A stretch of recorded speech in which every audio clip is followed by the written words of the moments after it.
যেমনিভাবে আমি অত্যন্ত গর্ব বোধ করি আমার নেতা শহীদ রাষ্ট্রপতি জিয়াউর রহমান বাংলাদেশে যে 19 দফা কর্মসূচি শুরু করেছিল, আজকে বাংলার ৬৮,০০০ টানে ওই 19 দফা কর্মসূচির বাস্তবায়ন হচ্ছে।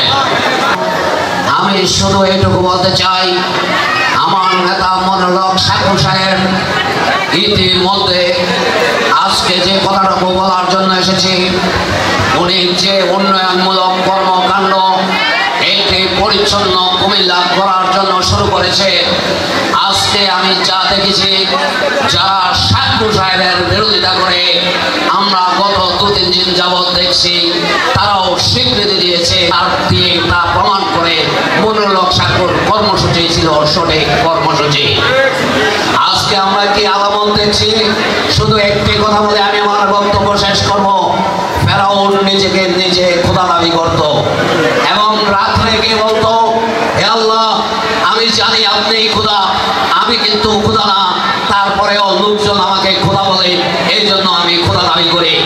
কুমিল্লা শহরের মধ্যে অনেকেই নেতা দাবি করে, শুধু রাত্রে গিয়ে বলে সাক্ষ্য যে উন্নয়নমূলক কাজ করেছে, এটাই জনগণের উন্নয়ন আমরা করতে যাচ্ছি। এই জন্য আমরা শুধু একটু পার্থক্যের কথা বলে আমি আমার বক্তব্য শেষ করছি। মনোরক সাক্ষ্য কুমিল্লার নেতা আর ওনারা নেতার মতো। আগামী দিনে আমরা সিদ্ধান্ত নিতে হবে, আমরা কুমিল্লাবাসীর নেতার পক্ষে থাকবো নাকি নেতার মতো হয়ে যারা আসে তাদেরকে চিন্তা করবে। আজকে কুমিল্লার মানুষ চিন্তা করার সময় এসেছে। আগামী দিনে মনোরক সাক্ষ্য যদি কুমিল্লার প্রতিনিধি নির্বাচিত হয়, তাহলে কুমিল্লা বঞ্চিত হবে না। যেমনি ভাবে ওই স্বৈরাচার হাসিনার সরকার রাষ্ট্রীয় ক্ষমতায় থাকার পরেও মনিরুল সাক্ষ্য কুমিল্লা সিটি কর্পোরেশনের জন্য 1500 কোটি টাকা এনেছিল। আমি বিশ্বাস করি যদি আপনারা জাতীয় সংসদে বাড়াতে পারেন, তাহলে কুমিল্লার জন্য সর্বোচ্চ বরাদ্দ মনিরুল সাক্ষ্য আনতে পারবে।